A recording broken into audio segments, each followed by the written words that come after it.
Good morning friends, स्वागत आहे तुमचं आजच्या प्री मार्केट रिपोर्टमध्ये. तर मग चला सुरुवात करूयात आजच्या प्री मार्केट रिपोर्टला आणि जाणून घेऊयात की आज आपल्या स्टॉक मार्केटमध्ये काय होऊ शकतं ते. त्याआधी तुम्ही जर चॅनलवर नवीन असाल तर चॅनलला सबस्क्राईब करायला बिलकुल विसरू नका. तर मग चला सुरुवात करूयात आजच्या या व्हिडिओला. मित्रांनो, सगळ्यात सुरुवातीला काल आपल्या मार्केटमध्ये फॉल का आला तर ते आपण जाणून घेऊयात.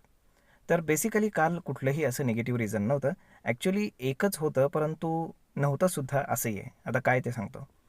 तर सगळ्यांनी असं म्हणजे ट्रम्पनं न्यूज दिली की आम्ही इंडियावरती टॅरिफ्स अजून इम्पोज करतोय वगैरे वगैरे किंवा अजून जास्त टॅरिफ लावू.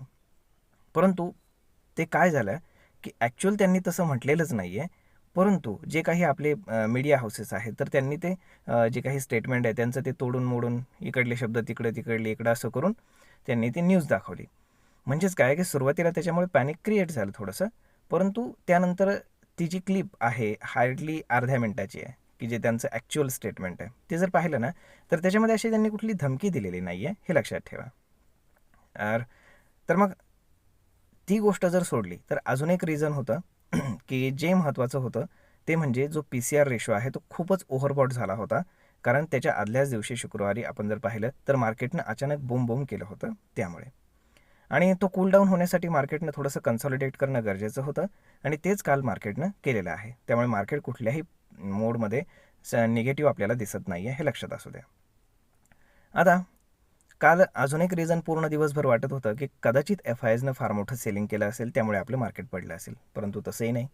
काल FISनं चक्क फक्त 36 कोटींचं सेलिंग केलं आहे की जी लोएस्ट अमाऊंट आहे. त्याच्या अगेन्स्ट डोमेस्टिक इन्स्टिट्यूशन्सनं 1700 कोटींचं बाईंग केलं.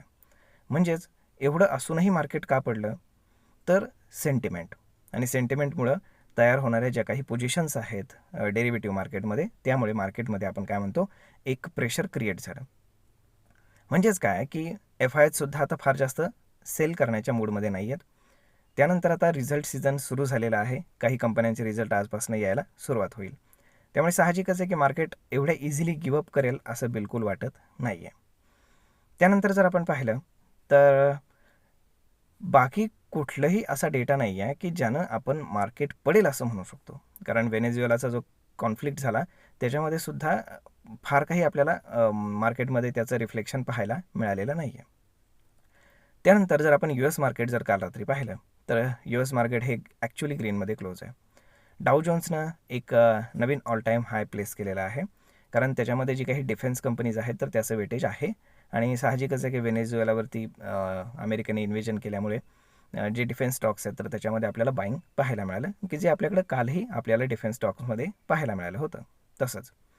तर या सगळ्या गोष्टी जर पाहिल्या तर तिथे बाकीचे जे स्टॉक्स आहेत तर ते थोडेसे आपण काय म्हणतो की बाकीचे जे इंडेक्स आहेत तर तेही थोडेसे मार्जिनली ग्रीनमध्येच क्लोज आहेत, परंतु डाऊ जोन्स जास्त ग्रीनमध्ये क्लोज आहे. आता जर आपले ADRs तिथे जे काम करत आहेत त्यात जर पाहिलं तर आपले ADRs निगेटिव्ह आहेत. IT ADRsही निगेटिव्ह आहेत आणि जो HDFC बँकचा ADR आहे तो ऑलमोस्ट 6% डाऊन आहे तिथे. साहजिकच आहे त्याचा आर्बिट्राज जर आपण इथे आपल्या मार्केटमध्ये पाहिलं तर आजही HDFC बँक जो आहे तर तो निगेटिव्हच राहण्याची पॉसिबिलिटी खूप जास्त आहे. आता HDFC बँकनं जे काही लोन डिपॉझिट वगैरे आहे त्याची जी ग्रोथ आहे ती डबल डिजिटमध्ये आहे. बऱ्याचशा गोष्टी म्हणजे in line with the expectation त्यांचे जे बिझनेस अपडेट्स आहेत Q3चे ते असतानासुद्धा HDFC बँक एवढा का पडला? तर त्याच्यामागे असं स्पेसिफिक रिझन नाही आहे, परंतु जे एक्सपेक्टेशन स्टॉकवरती घेऊन जाऊन ट्रेडर्स आणि जे इन्व्हेस्टर्स आहेत त्यांनी ठेवलं होतं तर ते एक्सपेक्टेशन काही मीट होऊ शकलेलं नाही आहे आणि त्यामुळे स्टॉकमध्ये आपल्याला एक profit booking general profit booking पाहायला मिळते. त्यामुळे फार काही असं टेन्शन घेण्यासारखं नाही आहे. HDFC बँक खाली जरी आला तरी तो हळूहळू सेटल डाऊन होईल आणि त्यामुळेच निफ्टीला तो थोडासा ट्रॅक डाऊन करतो हे आपल्याला पाहायला मिळतं. आता आज आहे निफ्टीची एक्सपायरी, त्यामुळे आज काय होईल ते पाहणं जास्त गरजेचं आहे. आता जर आपण ग्लोबल मोमेंटम जर पाहिला युरोपियन आणि एशियन मार्केट जर पाहिले तर mostly flat to positive bias असंच आहे. जर आपण गिफ्ट निफ्टी पाहिलं तर गिफ्ट निफ्टी इंडिकेट करतं की साधारण मार्केट एक 50 ते 60 पॉईंटच्या आसपास गॅप अप ओपन होईल. त्यामुळे आता मार्केट तिथे सस्टेन करेल का ते पाहणं जास्त गरजेचं आहे. आणि आज डेरिव्हेटिव्हमध्ये पोझिशन्स अशा क्रिएट होतील की मार्केटला एका रेंजमध्ये ठेवण्याचा फार जास्त प्रयत्न होईल आणि त्यानंतर मार्केटची आज एक्सपायरी झाल्यानंतर आपल्याला उद्या कळेल की ग्लोबल मोमेंटमला आपण कशा पद्धतीनं रिॲक्ट करतोय ते. ओके, परंतु मार्केट कुठल्याही पद्धतीने शॉर्ट करण्याच्या पोझिशनमध्ये नाही आहे. बाय ऑन डिपची स्ट्रॅटेजी जी आहे ती मार्केटमध्ये कंटिन्यू राहणार आहे. तर मग अशा पद्धतीनं आता स्टॉक स्पेसिफिक ॲक्शन चालू होतील, कारण ज्या ज्या कंपन्यांचे रिझल्ट येणार आहेत तर त्या कंपन्यांमध्ये आपल्याला जे जे एक्सपेक्टेशन आहे ट्रेडर्सचं, इन्व्हेस्टरचं, तर त्या पद्धतीने आपल्याला त्याच्यामध्ये प्राईज ॲक्शन ही नक्कीच पाहायला मिळेल. तर होप सगळं काही व्यवस्थित व्हावं हीच आपली अपेक्षा असते. तर मग पाहूयात की काय होतं ते. तर मग अशा पद्धतीनं मार्केटमध्ये आज फार काही मेजर ॲक्शन आपल्याला पाहायला मिळण्याची पॉसिबिलिटी थोडीशी कमी आहे. परंतु एक्सपायरीचं प्रेशर मार्केटवरती राहतं हे आपण इथून मागं पाहिलेलं आहे. त्यामुळे डाऊन साईडला 26,000 आणि अप साईडला 26,300 या ठिकाणी आपल्याला खूप जास्त कॉल आणि पुट रायटिंग झालेलं पाहायला मिळतं आहे. म्हणजेच मार्केट एक्सपायर होण्याची पॉसिबिलिटी या 300 पॉईंटच्या रेंजमध्येच आहे. ओके, आणि मार्केट एकदम मध्ये आहे. त्यामुळे डाऊन साईडला 101 पॉईंट, हायर साईडला 101 पॉईंट असे साधारण 200 पॉईंटची रेंज पकडून मार्केट मे बी एक्सपायर होऊ शकतं. तर मग आता पाहूयात काय होतं ते. तर मग ग्लोबल मोमेंटम तर ठीकठाक आहे, काही असं फार टेन्शन घेण्यासारखं नाही आहे. आणि कालही जरी आपल्या मार्केटमध्ये फॉल आलेला असला तरी तो काही फार जास्त टिकण्यासारखा नाही आहे, हेही लक्षात असू द्या.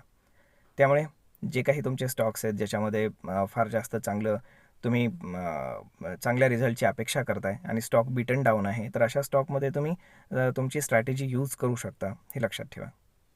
Hope so. तर मग मित्रांनो, भेटूयात पुढच्या एका नवीन व्हिडिओमध्ये. तोपर्यंत तुम्हाला आजचा व्हिडिओ, ही माहिती कशी वाटली हे तुम्ही आम्हाला कमेंट करून नक्कीच सांगा. आणि जर आवडली असेल तर आपल्या जवळच्या मित्रमंडळींसोबत देखील हा व्हिडिओ तुम्ही शेअर करायला विसरू नका. धन्यवाद.